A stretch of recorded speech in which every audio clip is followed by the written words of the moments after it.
E aí, galerinha, tudo bem? Eu sou a professora Thais Nunes e tô aqui para conversar com vocês sobre um assunto que é carimbadíssimo no Enem, que é o assunto de mundo do trabalho.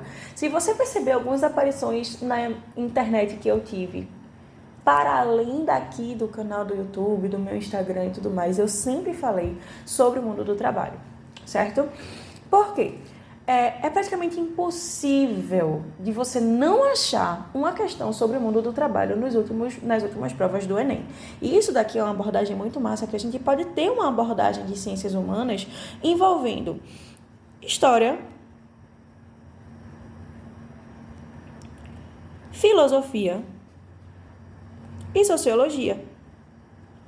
Por quê? Porque a gente entra na teoria clássica da filosofia, a gente entra no entendimento sobre o que é o trabalho para os povos, por exemplo, para os povos gregos, e, consequentemente, também a gente fala de outras questões interessantes e importantes na nossa perspectiva de construção.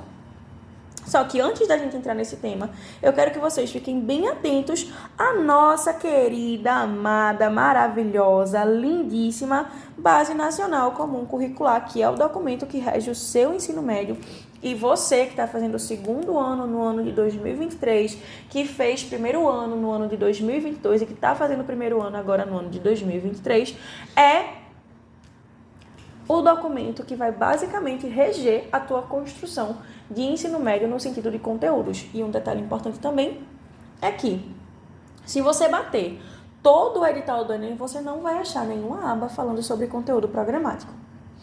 O que você vai achar é uma aba falando sobre, na verdade, não é nem no Enem, é na BNCC, as competências e as habilidades para ciências humanas, para ciências da natureza e assim por diante, para linguagens também. E aqui a gente tem a nossa competência específica de número 4, que é a competência do trabalho. Analisar as relações de produção, capital e trabalho em diferentes territórios, contextos e culturas, discutindo o papel dessas relações na construção, consolidação e transformação das sociedades. Então, você vê a perspectiva geográfica, a perspectiva historiográfica e a perspectiva sociológica, além da perspectiva filosófica. Essas aqui são as habilidades, beleza? Que você vai precisar. Se você quiser ler com calma, pausa essa tela para ler as habilidades, mas também você pode achar pesquisando a BNCC em PDF para o novo ensino médio ou a BNCC do ensino médio, que você vai achar tudo isso para todas as disciplinas e para todas as áreas do conhecimento que você precisa para fazer a prova do Enem. E agora vamos trabalhar ou vamos entender a etimologia da palavra, do latim tripalium ou trípalos, ou seja, é uma coisa que basicamente tem 3 apoios. E esse negócio que tem 3 apoios era muito utilizado para prender cavalos ou pessoas escravizadas quando elas estavam muito arredias no processo. E, consequentemente, o trabalho nessa época era associado a um instrumento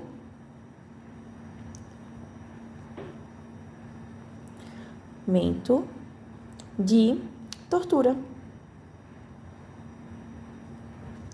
Tranquilo? Então, a gente vai...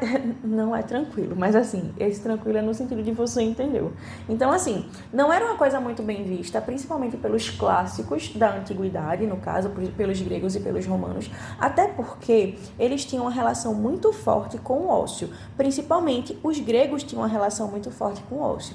Coisas que são importantes você ter em mente. Pensando a sociedade grega, a gente tem algumas classes sociais.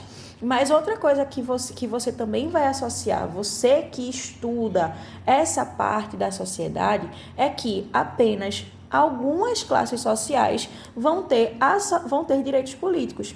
Normalmente, quando a gente fala sobre o cidadão grego, a gente fala sobre 5 perspectivas. Homem, maior de idade, ateniense, filho de atenienses e não escravo. Se eu puder facilitar para você esse processo, eu sei que o nome só é um pouco mais difícil. A gente tem os eupátridas,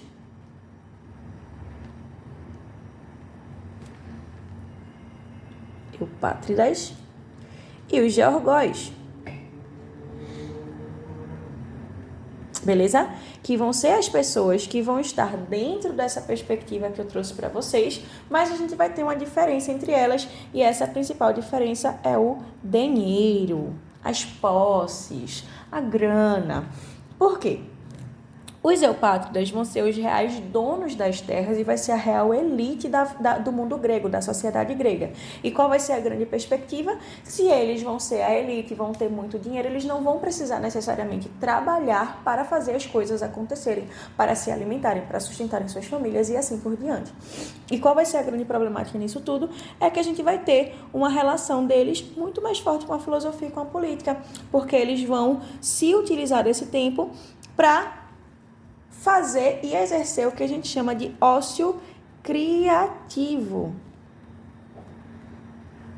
Tranquilo? Se a gente está falando sobre o ócio criativo, a gente está falando sobre o ócio, sobre o momento de ócio que a gente vai estar se dedicando a, por exemplo, um hobby, ao processo, no caso dos antigos, da filosofia, da sociologia e assim por diante. Tranquilo? E aí o que é que vai acontecer? A gente vai ter os eupátridas participando muito mais do processo político do que os georgóis. Se a gente vai ter os eupátridas muito mais participativos nisso daí, a gente vai ter uma construção, vamos colocar entre aspas, de oligarquia. Opa, ficou bem feia a minha letra, não foi, gente? Oligarquia ou aristocracia. Isso vai fazer com que esse processo de negação do ócio, dos negócios, aquilo que você está negando de se dedicar, o momento que você nega se dedicar à filosofia e à política por necessidade, isso vai fazer com que algumas reformas políticas aconteçam e façam com que, no final das contas, os nossos queridos gregos passem a pagar um salário para os políticos. Então, se hoje a gente tem políticos ganhando salários e ganhando aposentadorias gordíssimas, tudo isso começou com os queridos gregos. Tranquilo? Ou seja, falar sobre o mundo do trabalho é falar sobre tópicos de várias disciplinas. Se a gente for forçar um pouquinho no sentido de aumentar essa discussão nas ciências humanas, a gente também pode falar da antropologia, a gente também pode falar da ciência política e assim por diante, porque o trabalho é uma parte determinante da sua vida. E assim que você que trabalha, ou quando você entrar no mercado de trabalho, você vai entender e você entende que a gente está falando de uma perspectiva e de uma construção que é muito voltada para a maior parte do seu tempo, para a maior parte absurda da sua vivência. Logo, a gente vai ter, sim, uma dedicação muito forte a esses processos trabalhistas. Tranquilo?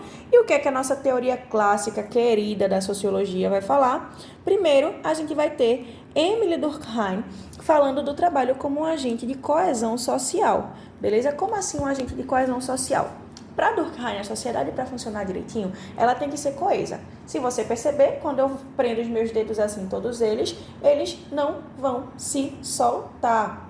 Porque vai existir uma força, vai existir esse processo de coesão, que basicamente seria o funcionamento saudável da sociedade.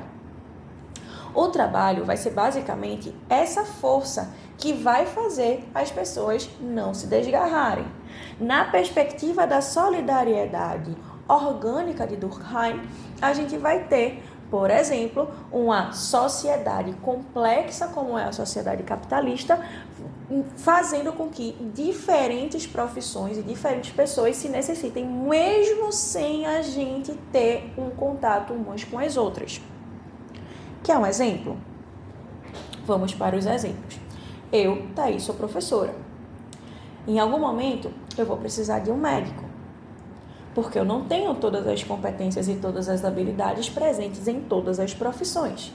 Se em algum momento eu vou precisar de algum médico, sim, significa que em algum momento esse médico, que também não vai ter todas essas competências, vai precisar de um agricultor, já que ele vai precisar comer. Esse agricultor vai precisar de um profissional de logística. Esse profissional de logística vai precisar de um mecânico. Esse mecânico vai precisar de de um guarda de trânsito. Esse guarda de trânsito vai precisar de uma pessoa que cozinha, de um cozinheiro, porque ele vai precisar se alimentar também quando ele for para o horário de almoço dele. Logo, direto ou indiretamente, mais cedo ou mais tarde, de forma mais prática ou de forma menos prática, a gente vai ter a construção desses processos de forma regular. Tranquilo? Por quê? Ninguém vai ter as mesmas competências que todo mundo tem e, consequentemente, a gente vai precisar de outros profissionais, mesmo que a gente não enxergue esses profissionais. Tranquilo? Isso faz com que a nossa sociedade seja pensada de forma organicista. Logo, é um organismo. Pense o seu corpo, pense as suas células. Você tem trilhões de células no seu corpo. Trilhões. Se alguma parte do seu corpo parar de funcionar ou começar a funcionar de forma não esperada, todo o funcionamento dele vai ficar comprometido. E é importante a gente fazer essa associação porque é uma forma fácil da gente chegar nas nossas conclusões e nas nossas perspectivas. O próximo é Weber, e a principal ideia de Weber é justamente a ética do trabalho e a reforma protestante, ou o espírito do capitalismo também. É importante também a gente ter a noção de que quando Weber vai trabalhar e vai tentar entender esse processo e essa relação do capitalismo com a reforma protestante, a gente vai entender o calvinismo, que vai bem dizer, por exemplo, os lucros, e vai dizer que o lucro é uma ideia e um indício de que você é um eleito, que você é uma pessoa que Deus escolheu para dar certo na vida e assim por diante. Tranquilo? E qual é a grande ideia? É que o trabalho vai ser uma salvação. E a gente também pode entrar em várias discussões sobre o trabalho que dignifica ou o trabalho que não dignifica, mas eu vou me adentrar melhor nela após esse processo que a gente falar sobre o pensamento marxista. Mas a grande ideia é esse. E outro detalhe, Weber, diferente de Marx e diferente de Durkheim, vai começar a ter uma ideia mais liberal do trabalho, ou seja, pensando a não necessidade necessariamente de uma intervenção do processo estatal no trabalho, já que a gente está falando de um crescimento da força liberal. Outro detalhe importante é que isso vai abrir margem para a criação de inúmeros movimentos trabalhistas, beleza? Não necessariamente o pensamento de Weber, mas o pensamento do liberalismo. E, por último, a gente vai ter o pensamento de Karl Marx, que é o pensamento que vai fazer justamente não é nem mais sentido, mas que vai ser mais utilizado como referência sobre o trabalho do que outros pensamentos que eu trouxe aqui para vocês também. Então, ele vai pensar a relação do trabalho como a relação do homem com a natureza. Então, por exemplo, se você é marceneiro e você vai construir uma porta, você vai lá na floresta, pega uma árvore, trabalha aquela madeira até fazer a construção da porta. Então, basicamente, é a forma de você preceptar todo o material que você precisa justamente para começar a construir esse processo e essas questões relacionadas ao próprio processo de produção. Então, basicamente, Marx vai começar a dizer que esse processo de relação do homem com a natureza vai gerar o homem a ter todas as fases do processo produtivo. Então, pegar a matéria-prima, trabalhar essa matéria-prima, tranquilo? No caso, obter o produto, OP é obter o produto, tá, gente? Vender o produto e obter os lucros, certo? Então, esse trabalhador aqui vai ter a certeza de quanto vale o que ele produz, de quanto vale o trabalho dele e, consequentemente, não vai aceitar menos por isso. Dessa forma, a gente vai ter uma relação entre o conceito de trabalho ontológico e trabalho alienado. Por quê? O trabalho ontológico é o trabalho humanizado e, consequentemente, o trabalho consciente. Beleza? Se é um trabalho humanizado e consciente, é um trabalho que vai ser feito, vai ser realizado, você sabendo todos os passos desse processo de produção e, consequentemente, além de todos os passos do processo de produção, todos os prós e contras de exercer aquela profissão. Tranquilo? E aí a gente chega na noção do trabalho alienado. Esse processo de alienação é pensado em 3 fases, certo? A alienação do produto, do trabalho e do homem. Do homem enquanto ser pensante. Por quê? Quando a gente começa a entrar na lógica da linha produtiva, a gente vai entrar também nessa perspectiva de dividir, nesse pós-segunda revolução industrial, de dividir funções de cada pessoa nessa linha produtiva. A partir do momento que a gente divide, a gente faz com que a pessoa que está no começo do processo produtivo não esteja no final do processo produtivo e, consequentemente, não consiga entender nem o valor do que ele produz e, consequentemente, o valor do trabalho dele. Se eu não sei quanto vale o que eu produzo e eu não sei valorar o meu trabalho, significa que, mais cedo ou mais tarde, eu vou aceitar receber qualquer coisa que a pessoa quiser me entregar. Essa é a problemática desse processo de alienação. E aí a gente entra no processo da falta de identificação do trabalhador e assim por diante, e toda a questão relacionada à luta de classes e ao burguês contra o operário ou proletariado. Beleza? Nesse processo sempre vai ter o burguês querendo ser o burguês, querendo ganhar cada vez mais dinheiro, e o operário querendo sair desse processo de luta de classes que a gente vê dentro dessa, vamos dizer assim, dessa funcionalidade que a gente vê nesse processo de luta de classes. Tranquilo? Outra coisa, isso daqui, lá em 1917, vai gerar aqui no Brasil as primeiras, no caso a primeira grande greve geral, certo? Que vai ser na cidade de São Paulo. Thaís, como é que a gente chegou em 1917 se a gente está falando sobre o pensamento de Marx, que é do século XVIII? Meu amor, é o seguinte, vai ser desses pensamentos em relação à luta de classes, em relação à alienação, que o trabalhador brasileiro, o operário brasileiro de 1917 vai pensar as primeiras perspectivas da greve. Então, é importante sim você ter em mente essa construção, esse entendimento, beleza? Nada acontece do nada, tá tudo bem conectadinho. E esse movimento trabalhista vai chegar no Brasil a partir dessas perspectivas e depois de todos esses processos. Tranquilo? E, para além dos clássicos, eu gosto muito do pensamento do David Harvey e, consequentemente, sobre o processo da informalização do trabalho e da uberização, que é um conceito de Tom Slee, que o David Harvey vai começar a trazer um pouco mais fortemente, beleza? Basicamente, ele vai entender o processo do capitalismo como um regime de acumulação, e esse processo de acumulação vai começar a gerar justamente esse processo de informalização também nas perspectivas contemporâneas. O que é mais importante de você ter em mente quando a gente está falando sobre tudo isso? É que o processo de globalização, a reestruturação produtiva e o século XXI vai também representar essa questão de flexibilização e precarização do mundo do trabalho e, consequentemente, o trabalho informal. Por que precarização? Se você é de Recife, você sabe que agora no mês de julho, uma parte da Avenida Recife cedeu e tinha um carro fazendo uma corrida de Uber nesse momento. Qual é o problema?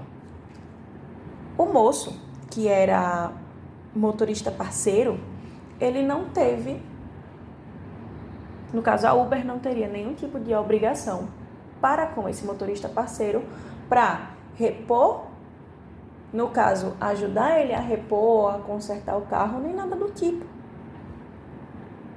Isso significa que, caso essa pessoa que tem esse trabalho informal, não necessariamente é empreendedor, isso é trabalho informal, a gente vai ver que várias coisas vão ser fragilizadas em relação a vários direitos no processo trabalhista. Tranquilo?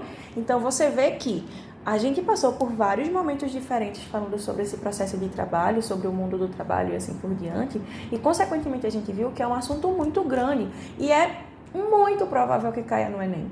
Muito provável que caia no Enem, porque, como eu falei para vocês, dificilmente você não vai achar uma questão sobre trabalho nos últimos anos que a gente teve a aplicação da prova. Tranquilo? Espero que você tenha curtido esse vídeo um pouco especial, um pouco mais interdisciplinar, trazendo sociologia e filosofia também. Espero que você tenha gostado. Curte, compartilha, se inscreve no canal. Um beijo no seu coração e até a próxima.